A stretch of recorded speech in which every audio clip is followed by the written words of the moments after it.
Shalom, Happy Sunday buat kita semua.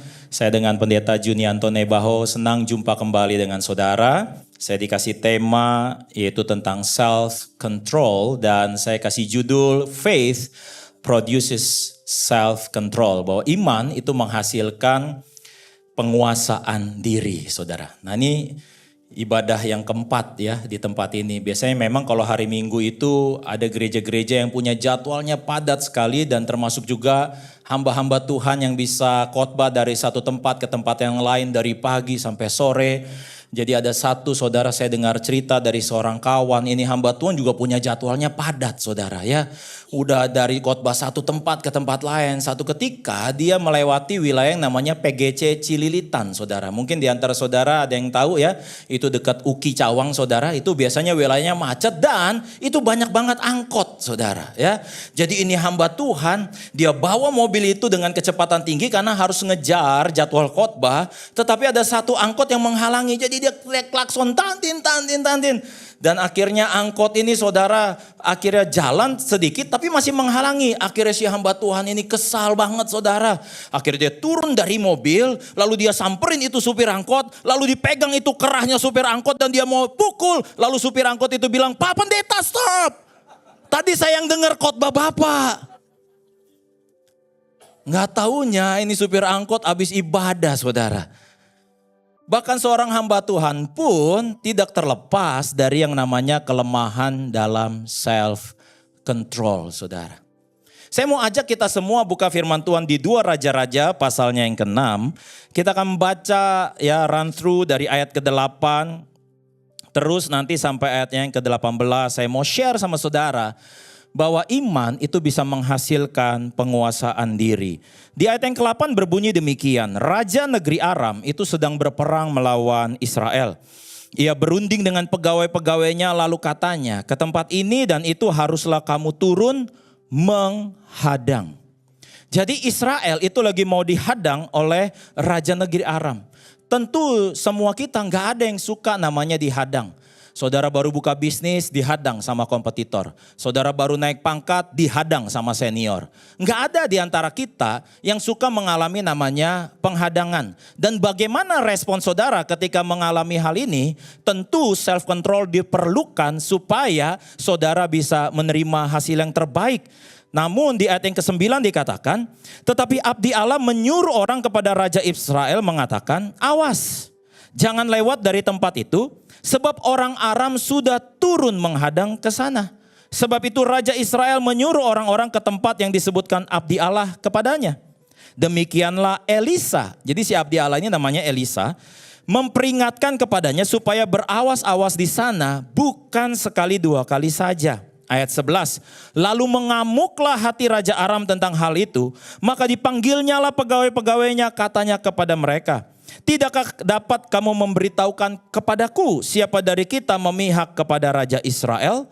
Ayat 12, tetapi berkatalah salah seorang pegawainya, "Tidak tuanku Raja, melainkan Elisa nabi yang di Israel, dialah yang memberitahukan kepada Raja Israel tentang perkataan yang diucapkan oleh tuanku di kamar tidurmu." Ayat 13, berkatalah Raja, "Pergilah melihat di mana dia, supaya aku menyuruh orang menangkap dia."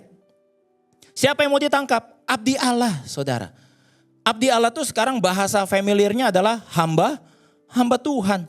Di dalam situasi ini saudara, ternyata hamba Tuhan pun tidak terlepas dari yang namanya masalah saudara. Ya.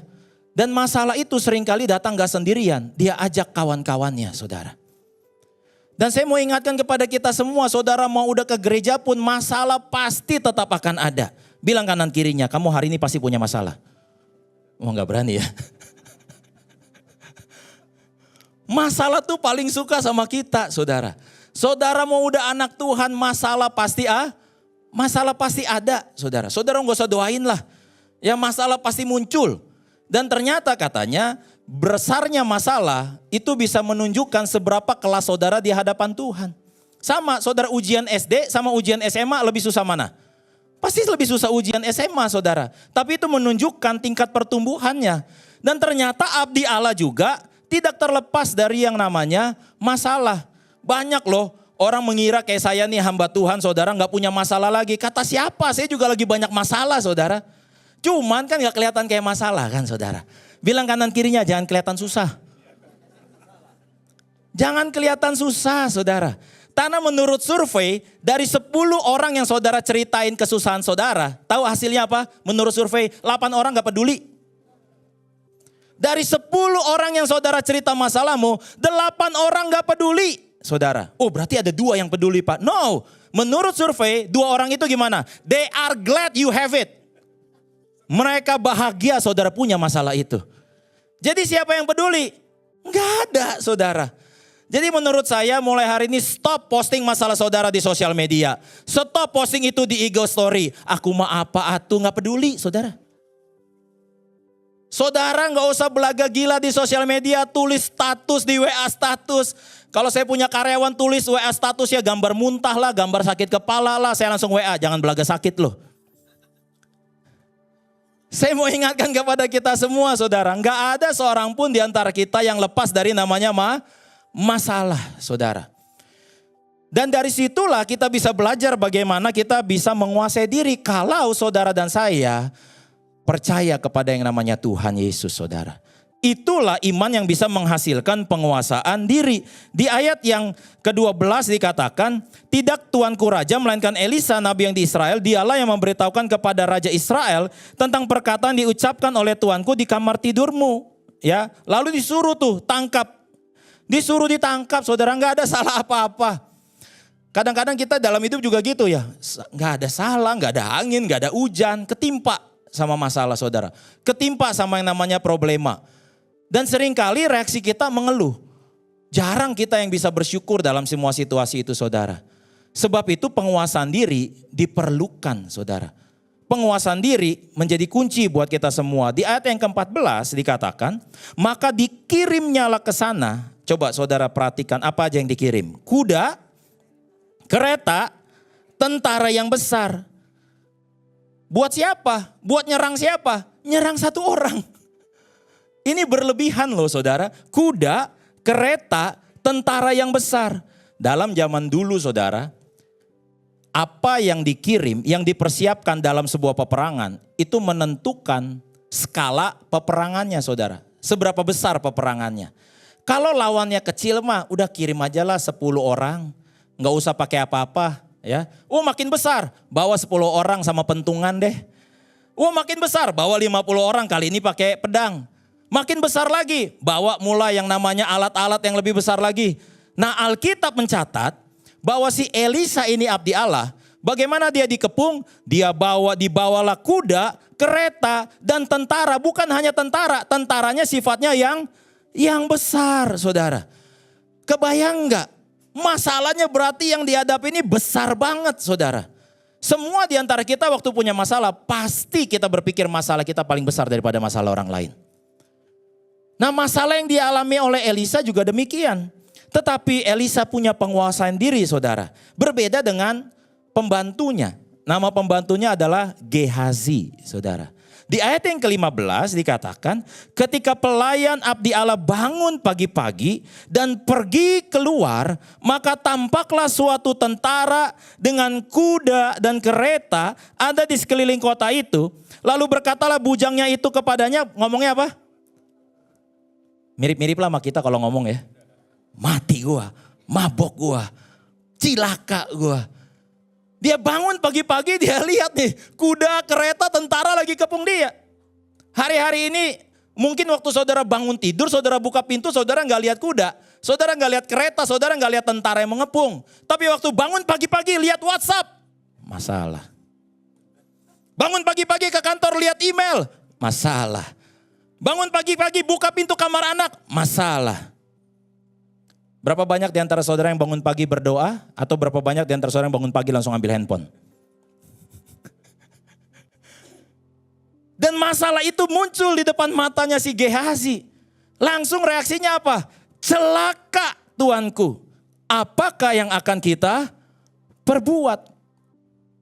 Ini reaksi orang yang gak punya iman. Orang yang gak punya iman, gak punya penguasaan diri. Langsung yang namanya panik saudara. Langsung panik nih mesti gimana. Seringkali kepanikan saudara nambah masalah. Sebetulnya masalahnya tadinya kecil. Cuman karena saudara panik, itu masalah ditambah bumbu-bumbu saudara. Tambah runyam saudara. Bilang celakalah ya Tuanku. Tapi bagaimana dengan orang yang beriman? Yaitu Elisa. Di ayat yang ke-16 bagaimana jawabnya Elisa? Jawabnya jangan takut.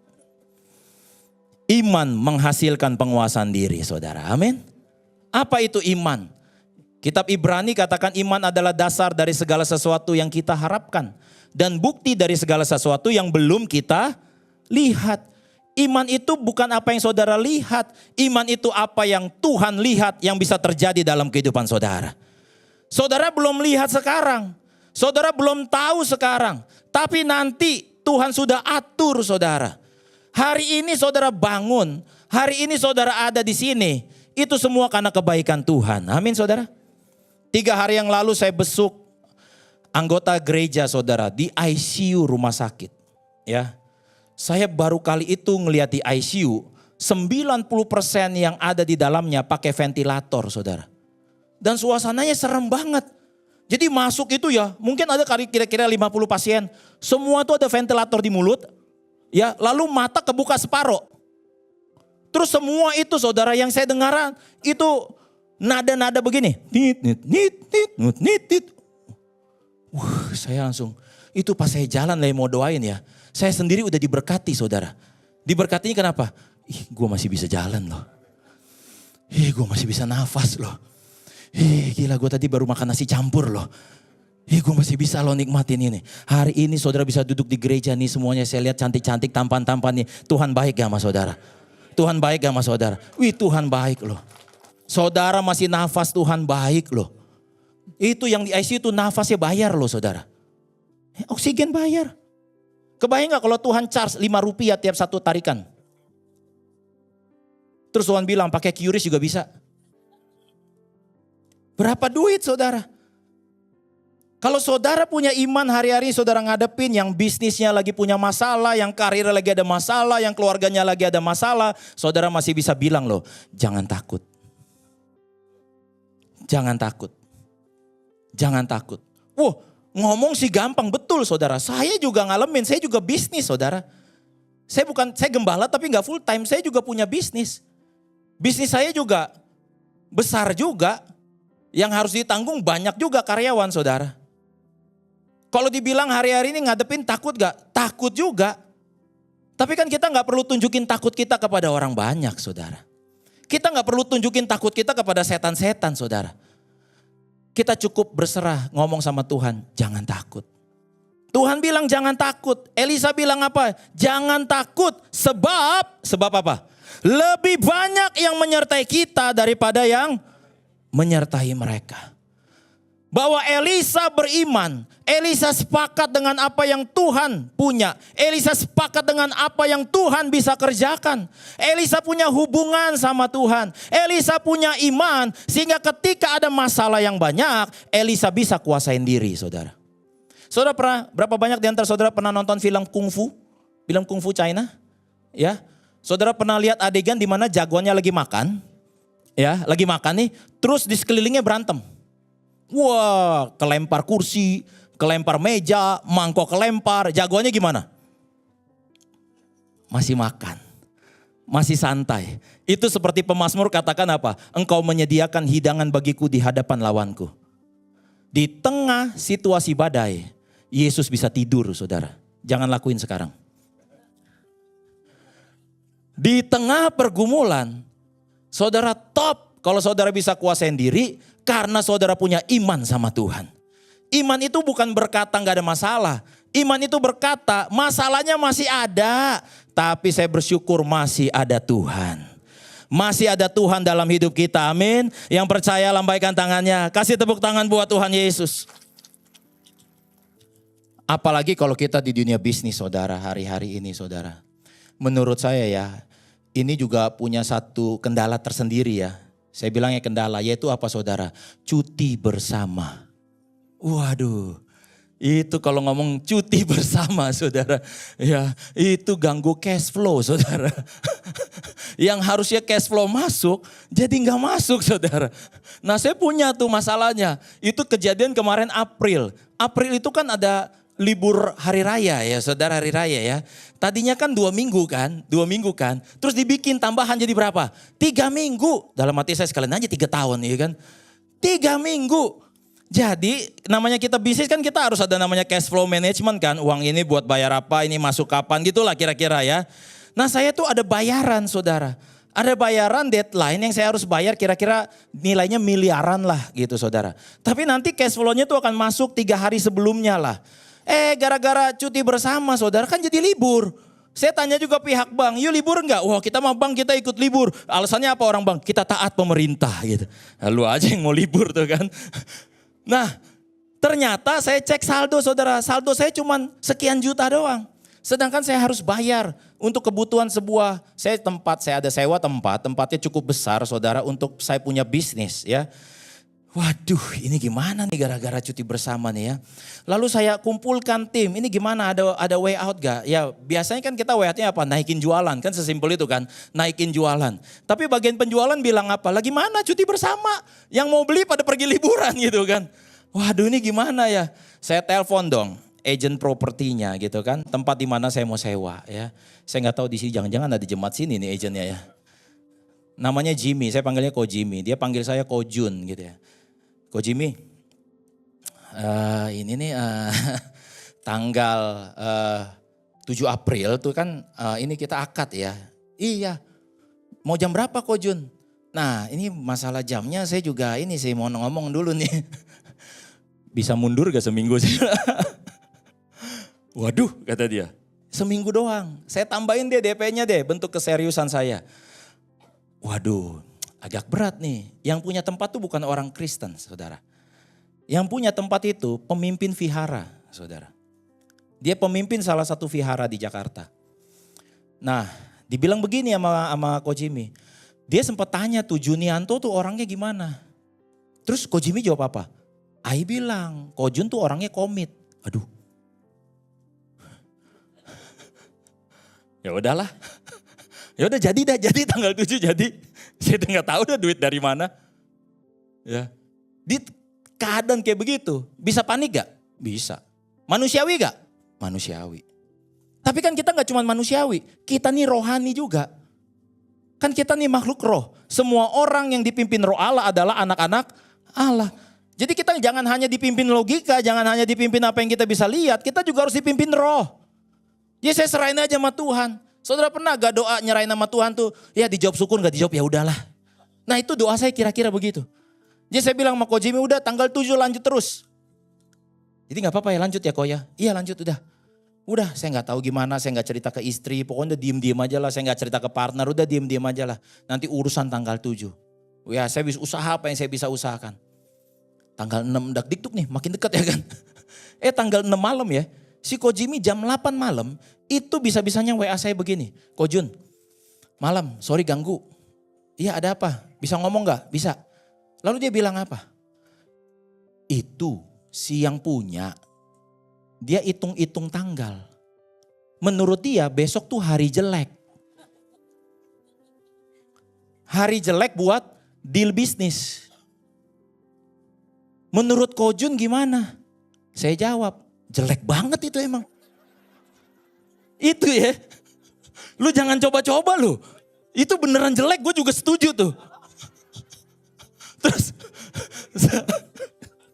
dia gak tahu jeleknya gue, saldo gue gak cukup. Terus saya tanya kok bisa sih dia ngomong jelek. Ya kan dia pemimpin itu, agama itu kan. Dia hitung-hitungan nih. Hitung-hitungannya ya kan, dihitung-hitung katanya itu jelek, jangan bikin deal-deal apapun besok gitu. Terus dia tanya lagi, jadi menurut Ko Jun gimana? Saya tarik nafas. Ya kalau itu keinginan owner ya saya harus hargai ya. Padahal dalam hati udah gini nih. Coba saudara, Tuhan yang saudara sembah ya. Dia punya sekian banyak cara untuk tolong kita semua saudara. Singkat cerita, dia kabarin saya lagi. Jadinya tanggal 15 kok. Oh, haleluya. 15 hari baik, saya juga suka itu. Tanggal 13 saldo saya udah miliaran lagi, saya bayar. Saya juga gak kepikir sampai hari ini. Saya kasih tahu kongsian saya. Kongsian saya bilang, itulah enaknya kongsian sama pendeta katanya. Hokinya ada terus gitu. Buat orang lain itu hoki. Buat saudara dan saya, itulah Tuhan yang saudara sembah. Dia sanggup memberikan apa yang mata gak pernah lihat, telinga gak pernah dengar, gak pernah timbul dalam hati saudara. Dia sanggup menyediakan buat kita semua. Saya udah lihat nih muka-muka pebisnis yang lesu udah senyum-senyum lagi nih. Sabar, jangan takut. Lebih banyak yang menyertai kita daripada yang menyertai mereka. Ada Tuhan yang beserta dengan kita. Enggak kebetulan namanya dia Immanuel. Apa artinya Immanuel? Tuhan beserta dengan kita. Kasih tepuk tangan buat Tuhan Yesus. Lalu berdoa nih Elisa di ayat yang ke-17. Lalu berdoalah Elisa. Ya Tuhan, bukalah kiranya matanya supaya ia melihat. Siapa ia? Gehazi. Saudara tahu nggak arti nama Gehazi? Gehazi itu nama Yahudi, nama Ibrani saudara. Bahasa Indonesianya artinya adalah lembah penglihatan. Waktu kita di dalam masalah, kita bagaikan ada di lembah saudara. Lembah itu bicara tentang apa? Krisis. Lembah bicara tempat yang gelap, yang lembab, yang depan kita nggak bisa lihat, belakang kita nggak bisa lihat, kanan kiri kita nggak bisa lihat. Sebab itu saudara, di Alkitab dikatakan apa? Sekalipun aku berjalan lewat lembah yang kelam, aku tidak takut bahaya. Sebab gadamu dan tongkatmu itulah yang menghibur aku. Bahwa lembah adalah tempat di mana kita semua nggak akan nyaman. Di dalam kondisi yang nggak nyaman, tentu kita nggak mudah untuk bisa menguasai diri. Tapi waktu di lembah saudara tahu ada gada dan tongkat yang menyertai saudara. Saudara tetap bisa menguasai diri. Saudara tetap bisa nyanyi. Apapun yang terjadi di dalam hidupku, tetap ku berkata, Tuhan Yesus baik dalam segala hal yang terjadi. Tetap ku berkata, Tuhan Yesus baik. Pulang gereja disalib mobilnya. Oh Tuhan Yesus baik. Ya order batal. Tuhan Yesus baik. Amin. Tiap kali habis pulang khotbah ke tukang parkir pasti saya kasih uang lebih besar saudara. Sambil saya bilang Tuhan Yesus baik. Tuhan berkati. Pulang nih keluar parkir. Saudara pulang dari sini tuh orang yang duduk di parkiran saudara. Yang di dalam kotak kecil itu tuh sengsara loh saudara. Coba sekali-kali saudara berkati mereka supaya mereka lihat bahwa anak Tuhan di tengah masalah pun masih jadi berkat saudara. Amin, impact people. Saudara harus jadi impact people. Jangan udah kembali tunggu gope, saudara tungguin lagi. Mana nih, tantin 500 perak ditungguin saudara. Udah mobilnya jalan, di belakang mobil ada stiker, Tuhan gembalaku, malu-maluin. Tuhan gembalaku, gope aja ditungguin.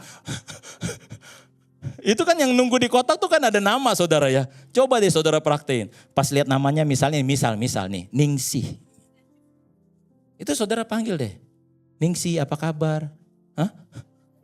Itu dia seharian satu shift di situ saudara yang panggil nama dia aja gak ada. Tuh tagihan 15.000, saudara kasih coba 50.000. Nih pas dia kasih kembalian bilang gini. Ningsih pegang aja kembaliannya. Tuhan Yesus berkati. Itu bagaikan air di padang gurun menetes saudara. Memberkati saudara. Saya yakin banget saudara. Everything's gonna be alright. Semuanya akan baik-baik saja. Karena ada Tuhan yang menyertai saudara. Saya berdoa Tuhan juga buka mata saudara. Sama seperti Tuhan buka mata Gehazi. Enggak lagi di lembah penglihatan. Dia mulai melihat kebaikan Tuhan saudara. Dia mulai lihat apa rencana Tuhan. Alkitab berkata tadi di ayat yang ke-17. Lalu berdoalah Elisa, ya Tuhan bukalah kiranya matanya supaya ia melihat. Maka Tuhan apa? Membuka mata bujang itu sehingga ia melihat. Apa yang dia lihat? Tampaklah gunung itu penuh dengan apa? Kuda dan apa? Kereta. Keretanya kali ini beda saudara. Kereta apa? Tuhan punya a better version saudara. Musuh punya kuda dan kereta. Tuhan juga punya kuda dan kereta. Kali ini berapi. Seolah-olah Tuhan mau ngomong sama Elisa. Menyala abangku. Jangan salah, ini gak cuma kuda kereta, ini kereta berapi saudara. Tuhan sanggup menolong kita saudara. Yang penting saudara self control. Saudara bisa punya penguasaan diri karena saudara tahu ada Tuhan yang beserta dengan kita. Ada Tuhan yang sanggup melihat apa yang kita belum lihat. Ada Tuhan yang sanggup memberkati dan menolong kita. Ada satu lagu lama bilang begini saudara. Tak usah ku takut, Allah menjagaku. Tak usah ku bimbang, Yesus peliharaku. Tak usah ku susah, Roh Kudus hiburku. Tak usah ku cemas, Dia memberkatiku. El Shaddai, El Shaddai,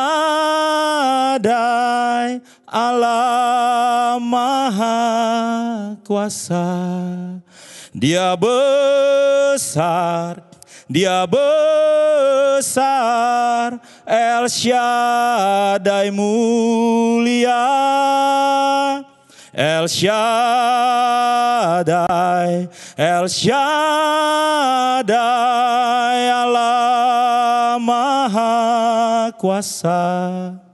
Berkat-Nya melimpah, El Shaddai.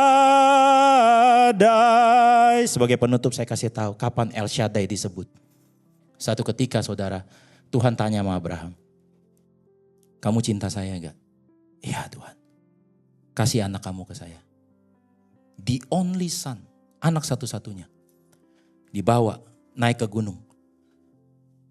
Anaknya Abraham, Ishak nanya, Pah, kita ke atas gunung ngapain? Kasih persembahan buat Tuhan. Ishak nanya, dombanya mana?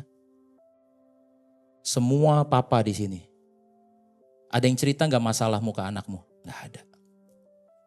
Waktu anak ada masalah, seorang ayah cuma bilang apa? Tenang, papa pikirin. Papa siapin. Itu yang Abraham ngomong sama Ishak. Naik nih mereka ke atas. Nyampe di atas, si Ishak diikat saudara. Si Ishak diikat. Udah diikat, saudara jadi Ishak gimana perasaannya? Lah, ini mana dombanya? Kadang-kadang itu yang kita lihat dalam hidup. Gue ada doa kok yang gue lihat beda nih sama yang gue doa nih. Tapi kalau saudara punya iman, saudara akan punya penguasaan diri. Dan waktu Abraham mau persembahkan anaknya, udah mau dihajar nih anaknya saudara. Tahu-tahu sorga berteriak, stop! Tengok belakang, pas tengok belakang, dia lihat ada domba tersangkut. Disitulah Abraham menyebut El Shaddai. Apa maksudnya El Shaddai? Ini yang saudara perlu tahu. Waktu si Abraham naik saudara sama Ishak ke atas gunung. Gunung itu kan 360 derajat saudara. Yang Abraham Ishak gak tahu. Tuhan bikin dombanya naik dari sisi yang berbeda saudara. Waktu Abraham dan Ishak naik gunung dari sisi ini saudara. Dia gak tahu sisi gunung yang sebelah sana saudara. Ada blind spot dalam hidup dia. Ada blind spot dalam hidup saudara. Waktu saudara berjuang. Waktu saudara lagi berdoa. Waktu saudara lagi bergumul. Saudara gak tahu di sisi yang lain. Tuhan sedang turut bekerja dalam segala sesuatu di dalam kehidupan saudara. Di sisi yang sini saudara. Dombanya juga lagi naik gunung. Dan di tempat yang tepat. Di waktu yang tepat. Disitulah El Shaddai, saudara. Bilang sama diri sendiri pulang nanti, jangan takut. Jangan bimbang. Jangan susah. Jangan cemas. Ada El Shaddai. Di situ saudara bisa self control. Saudara bisa tenang hadapin badai. Saudara bisa tenang hadapin pergumulan. Saudara bisa tenang. Apa yang saudara lihat ini semua bisa diubah. Karena waktu Tuhan lihat gelap gulita, dia berfirman, jadilah terang. Maka terang itu pun jadi. Dia Tuhan yang saudara sembah. Dia Tuhan yang mengasihi kita. Mari kita bangkit berdiri dan berdoa. Dear God, thank you so much Terima kasih buat berita firman yang Tuhan bagikan buat setiap kami. Faith produces self-control. Biar hari-hari ini Tuhan, Kau yang menumbuhkan iman umat-Mu. Engkau yang menumbuhkan iman anak-anak-Mu Bapa. Biar mereka boleh melihat sungai yang mengalir di padang gurun. Biar mereka boleh melihat laut yang terbelah dalam penyertaan Tuhan. Biar mereka boleh melihat hari-hari yang baik yang Tuhan jadikan dalam hidup mereka. Aku berdoa buat setiap umat-Mu yang datang hadir sore hari ini. Apapun pergumulan yang sedang mereka hadapi, kuatkan setiap bahu yang lesu. Kuatkan setiap hati yang sudah tawar. Mengingatkan kepada mereka bahwa Allah beserta dengan mereka. Mengingatkan kepada mereka bahwa Tuhan setia. Mengingatkan kepada mereka bahwa Tuhan punya cara yang lebih baik. Mengingatkan kepada mereka bukan berarti mereka belum lihat, bukan berarti Tuhan tidak bekerja. Aku berdoa di dalam nama Yesus, tuntun setiap kami ke tempat yang tepat, di waktu yang tepat. Jumpakan dengan orang-orang yang tepat, dan kami boleh melihat kemuliaan Tuhan. Di dalam nama Yesus sama-sama kita katakan